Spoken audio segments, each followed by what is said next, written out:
Sziasztok! Megnézzük, hogy mi újság a szeretett személlyel. Most a szeretett kedvesről faggatózunk, az ő jelenlegi helyzetét nézzük meg, mit gondol, hogy van ő, mivel tölti az idejét. Ez a mai kérdés, tehát, hogy mit tudhatunk meg erről a szeretett személyről. Lássuk, mit mutatnak a lapok, mit tudhatunk meg a szeretett személyről, mi van vele.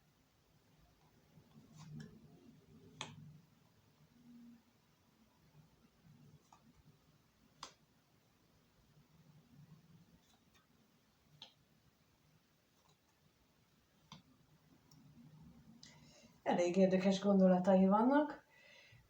Alapvetően az érzésekről gondolkodik, a kapcsolatokról is, hogy mi az érték, és mi a hamis érték, mi a talmi, mi a csillogás csupán, és mi az, amiben pedig valós dolgok vannak.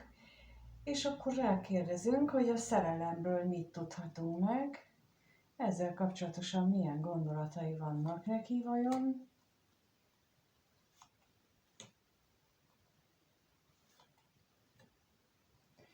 Hát jó ideje van neki egy olyan vágya, hogy megtapasztalhassa végre ezt a mély, tiszta érzést, amit ahogy a nő a szerelemre gondol.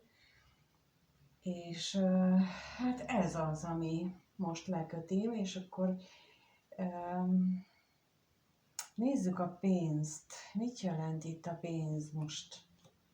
Hogyan gondol ő most erre a pénzre?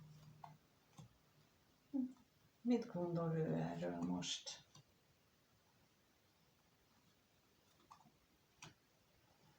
Általában ugye azt szoktuk mondani, vagy azt a jelentés szokott jönni, hogy nagyon sokat is foglalkozik az anyagi dolgokkal, nagyon sokat foglalkozik a pénzzel, és itt is az mutatkozik, hogy újra és újra előtérbe kerül nála, hogy de jó lenne, ha több lenne, de jó lenne, hogyha nem lenne ez probléma, és nem lenne ez akadály, mert látszik, hogy ez bizony őt nagyon rosszul érinti, valószínűleg inkább a hiánya, de az is látszik, hogy itt nem csak ez az oldala mutatkozik meg most az ő gondolataiban, hanem, és akkor itt megnézzük, mit jelent a hamisság, hogy miért van itt ez a hamisság.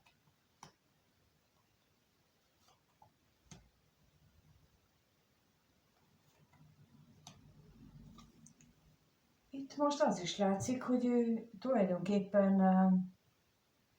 lehet egyeseknél az is előfordulhat, hogy átgondolja, hogy mit tanult ő a családban. Nagyon-nagyon sokan, akik anyagi problémával küzdenek, azoknál szinte mindenkinél olyan hozott családi hitrendszer van, amelyik arról szól, hogy a pénz nélkül nem lehet csinálni semmit, a pénz nélkül nem tudunk előbbre jutni. Hát én találkoztam már ilyennel is, hogy például egy pár esetén az egyikőjük olyan személyiség volt, aki bármiből képes volt valami újat teremteni, a másik személy meg mindig azt mondta, hogy de csak újból lehet csinálni dolgokat, és ez például jól mutatja azt, hogy hogyan, milyen hitrendszereket hozunk. Tehát az, aki azt gondolja, hogy csak az új, hogy mindig újat kell venni, új holmit kell venni ahhoz, hogy megvalósítsunk valamit, az ő maga hitrendszerével működik. Persze vannak azért ilyen, hát mondjuk így, születési tulajdonságok is, hogy ilyeneket hoznak, de a lényeg az, hogy itt például ő olyan, mintha ezt a mintát felismerte volna, hogy lehet, hogy neki a pénzhez, az értékhez való viszonya az a családi gyökerekből ered, ott a családi mintákban eredezik, vagy gyökerezik, és onnan származik az ő gondolata is, hogy mi számít értéknek. És például így az érték kapcsán az is szóba jöhet, hogy hogy mennyire értékes a bármiáron összetartom a családot elv, és sokszor mondom, hogy ez nagyon-nagyon szép ez a dolog, és én nagyon is egyet tudok vele érteni, de ez a jelenlegi időszak, és még a következő 20 évben is ugyanez a jelenlegi időszak marad, nem erről fog szólni, hanem arról, hogy mindent hozzunk helyre, és például arról is fog szólni, hogy ez a szőnyeg alá söprős dolog, és hogy hát csak így a felszínen foglalkozunk dolgokkal, mert nem menjünk már mélyre, mert akkor kiderülne az igazság, és abból vita lenne, na ez nem fog működni.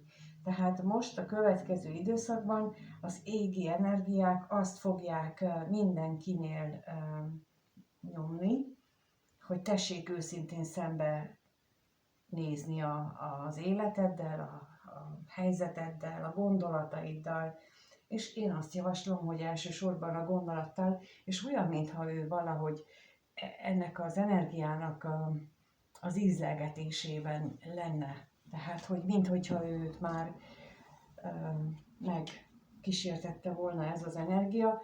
Például, ha neki, vagy valakinek, akinek a vízöntő, vagy az oroszlán elején vannak bolygói, hát ők biztosan már kaptak ebből az energiából, és még hogyha nem is, nincsenek is tudatában annak, hogy vajon miért van ilyen feszült állapot, miért nem tetszik ez a dolog, pedig a múltkor még semmi bajom nem volt vele, és most meg idegesít, vagy tehát egy kolléga is lehet, bármilyen, az mind ilyennek a hatása. Na megnézzük akkor, hogy ez a szeretett személy, az hogyan gondol a nézőre. Az a kérdés, hogy ez a szeretett személy hogyan gondol a nézőre, milyen gondolatai vannak vele kapcsolatban. Milyen gondolatai vannak vele kapcsolatban? Ez a szeretett személy mit gondol a nézőről?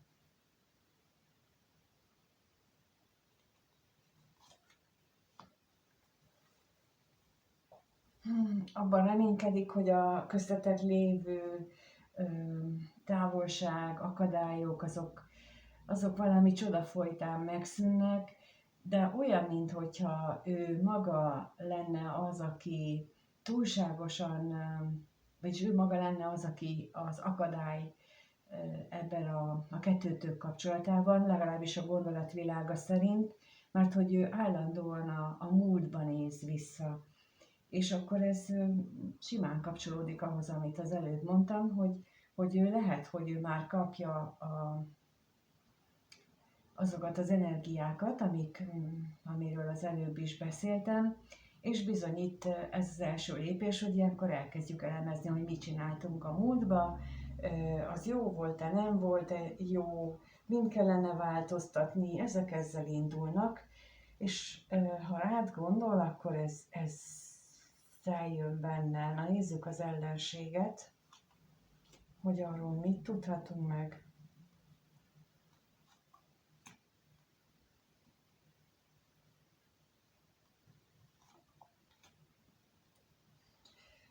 Hát az akadályoztatást leginkább úgy látom a találkozásban van, illetve a kettőtök találkozásában érzi, vagy gondolja ő azt, hogy ő akadályoztatva van a saját gondolatvilága és a saját hozott családi mintái miatt. Ma még itt az özvegy férfit nézzük meg.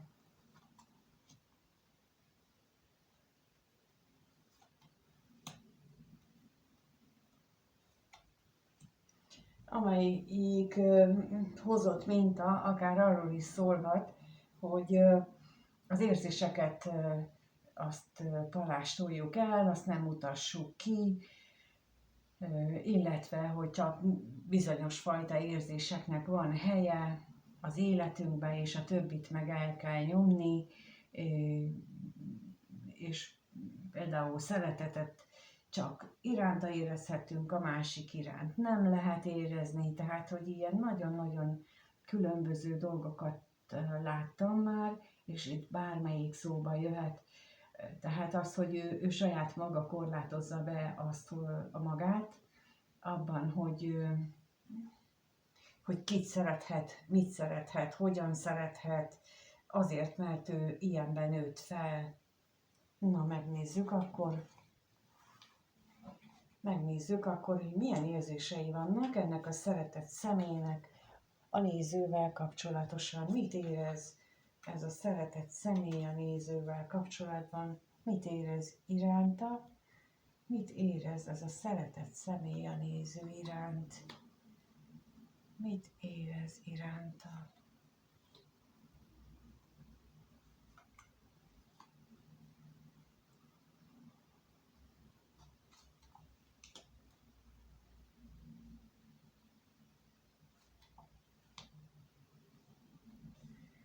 Hát ettől szebb sor nem is jöhetett volna. Tehát te vagy az érzései középpontjában. Mindent hozzád mér, mindenben te vagy számára a mérce, a múltat hozzád igazítja,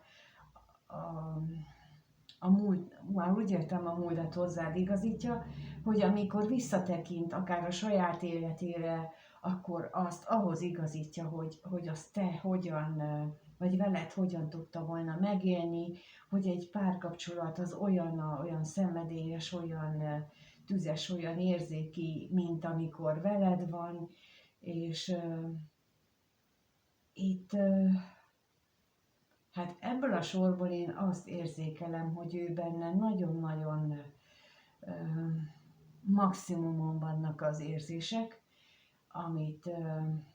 amire ő képes, úgyhogy egyértelműen azt mutatják a lapok, hogy te vagy számára a nagy-nagy-nagy-nagy ő. Na, és akkor megnézzük, hogy akkor mi itt a probléma, miben reménykedik itt, milyen reményei vannak, miért van itt ez a remény, veled kapcsolatos remény miért van itt.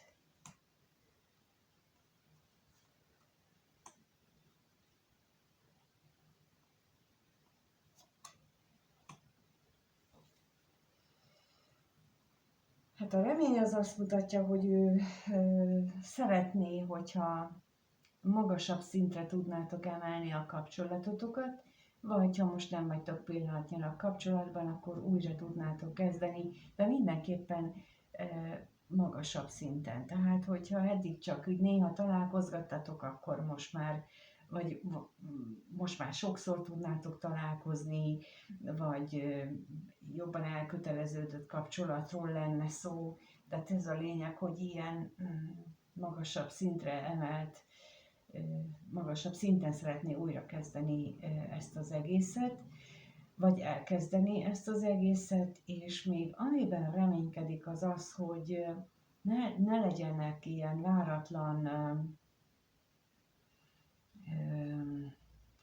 olyan váratlan negatívumok, mint például beszólogatás egymásnak, vagy túlzott felelősségre vonás, és nem mondom, hogy nem kell, mert nagyon-nagyon fontos, főleg amit eddig mondtam, hogy ez egy új időszak, amikor az őszintesség és ennek az időszaka következik el, de az őszintesség az azért nem működött, illetve azért is volt az elmúlt, hát akár több generáción keresztül is hiányos, mert ott nem vállalták a felelősséget az emberek, tehát azért volt a hárítás, azért volt a sunnyogás, mert nem akartak szembenézni a tetteik következményeivel.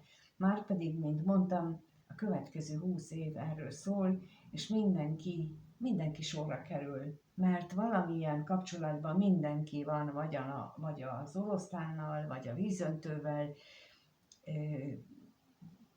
és amire átér ezen a vízöntő jegyén a Plutó, addig biztos, hogy mindenki sorra kerül, és ezt erősebben vagy kevésbé erősebben meg fogja érezni. Ez két dologtól fog függeni. Egyrészt az, hogy tényleg, hogy hol vannak és milyen bolygók a képletünkben. A másik pedig az, hogy amikor leszületünk, akkor mindannyiunknak megvan az életterve, és abban az élettervben az a terület mennyire hangsúlyos. Ez is látszik mondjuk egy asztrológiai képletből, de a lényeg az, hogy mennyire hangsúlyos, mert van, akinek azzal kell foglalkozni, az a legfőbb feladata, hogy ő felelősséget vállaljon az életéért. Lásd, amikor már mondtam másik videókban, hogy például van, akinek elválok, nem válok el, felelősséget vállalok a családomért, nem vállalok felelősséget, otthagyom őket. Tehát van, akinek ez a prioritás, más embereknek meg az a prioritás, hogy megtanuljak úgy kommunikálni, hogy ne legyek agresszív, ne legyek hirtelen haragú, hanem kedves hangnemű, de van, akinek a másiknak alázatot kell tanulni, és mindenkinek másféle módon, és ott fog majd megjönni ez a nagy őszinteség és a nagy felelősségvállalás, ahol ez az életterülete van. Szóval, hogy ezt így lehet majd tudni.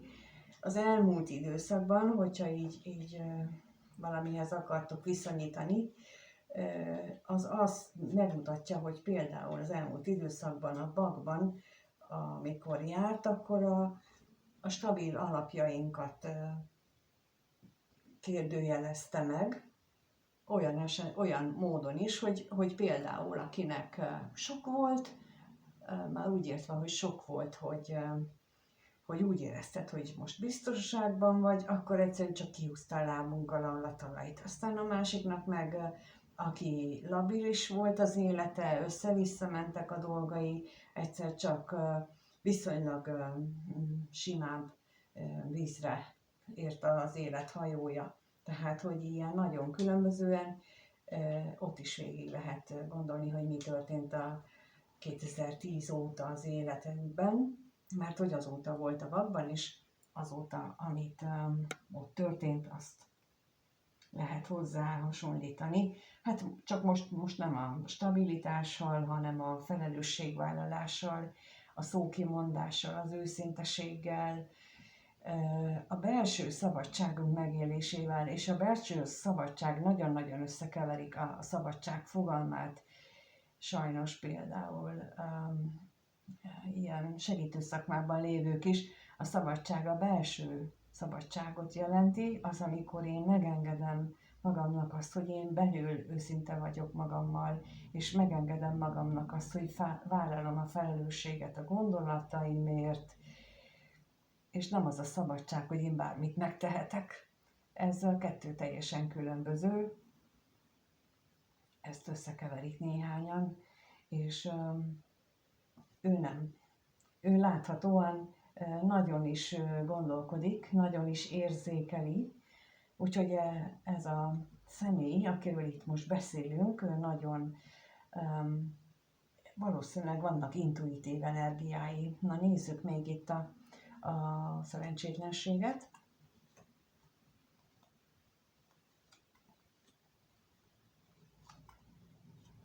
Hát láthatóan a problémát abban látja, hogy nem nagyon tudtok találkozni, illetve a találkozások azok nem olyan stabilak. Tehát úgy értem a stabilak, hogy nem rendszeresek, kiszámíthatatlan, hogy mikor tudtok találkozni, ő sem tudja megmondani ezt, és olyan megbízhatatlan így az egész, de az is lehet, hogy ő magában, mert ugye az előbb is láttuk már, hogy ő magában vannak ezek a problémák, vagy ő úgy érzi, úgy gondolja, és ennek a kivetülését látjuk itt.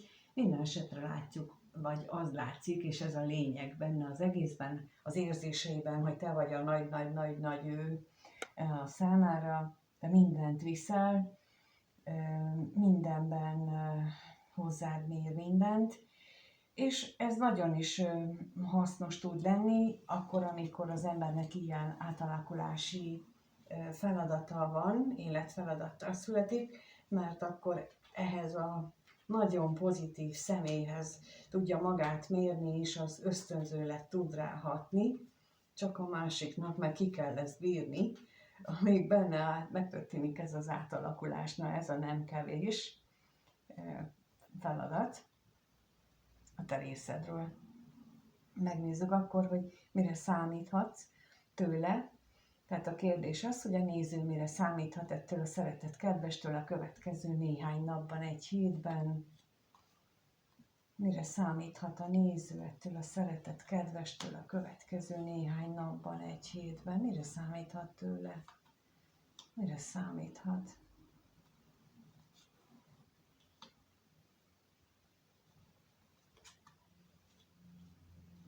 Hát továbbra is te maradsz a fókuszában, te maradsz a gondolatai, érzései közepében, viszont az is látszik, hogy időnként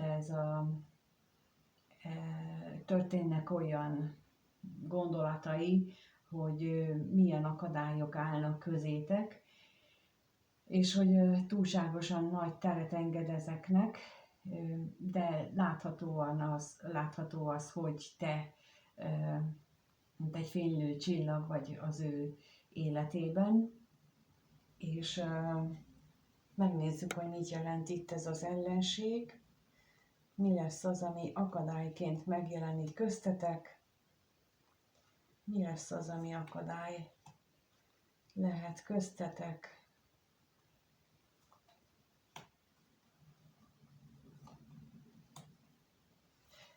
Hát lehet, hogy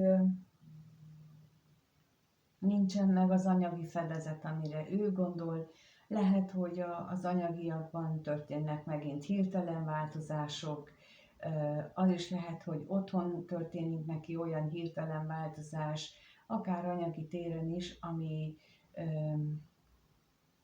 nem veled összefüggésben történik, csak egyszerűen mondjuk ilyen rendkívüli kiadás látszik, még a gondolataira is kérnék szépen.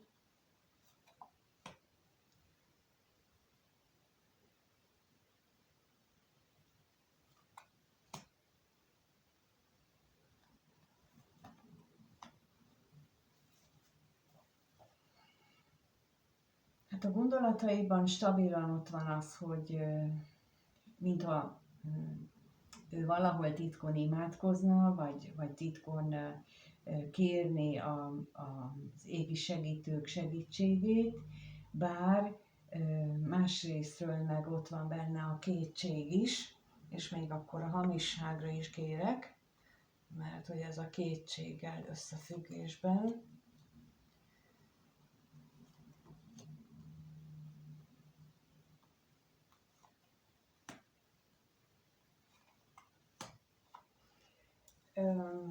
Igen, ez a kétség, erre gondoltam, amikor itt a hamisságra kértem. Hát a félelmek a ti összenemillőségetekkel vonatkozik, és itt a kétség is arra vonatkozik, hogy itt van az, hogy ő mennyire szeret téged, itt van az, hogy mennyire fontos vagy az életében, hogy ő mi mindent hajlandó megtenni, a saját belső átalakulásában, de ugyanakkor látható a kisítőség, és gyakran van az, hogy kérdezik tőlem azt, hogy hogyan emeljük a rezgés szintünket, amivel sehova nem kell menni, csak otthon magunknak kell imádkozni, kérni az égiek segítségét, nem megmondva, hogy hogyan és mit segítsenek, csak azt, hogy segítsenek, és az legyen, ahogyan lennie kell, az legyen, ami meghozza azt, amit a teremtő jónak lát, és mindazt el is fogadjuk, és ez amivel, ha ez kitartóan és újra megtesszük, akkor ezzel tudjuk segíteni, alapvetően ezzel is tudjuk már segíteni a rezgésszintünk emelését. Persze még van egy csomó minden más, de ha más nem, ezt csináljuk, illetve, amit már többször is mondtam, hogy keressünk mindig hálát olyan dolgot, amiért hálásak lehetünk, amiért hálát mondhatunk, és ezzel tudjuk emelni a rezgésszintünket, segítünk neki, magunknak, a kapcsolatunknak, mindenféle kapcsolatunknak. Úgyhogy ez várható a következő időszakban.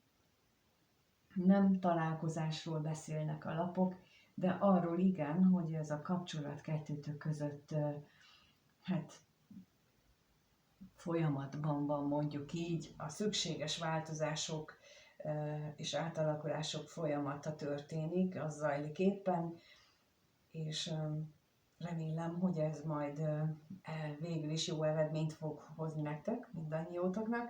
Köszönöm, hogy itt vagytok, köszönöm a lájkokat és a feliratkozást, ha nem vagy még feliratkozva, a kommenteket is köszönöm, és amíg nem találkozunk, addig mindenkinek minden jót kívánok, sziasztok!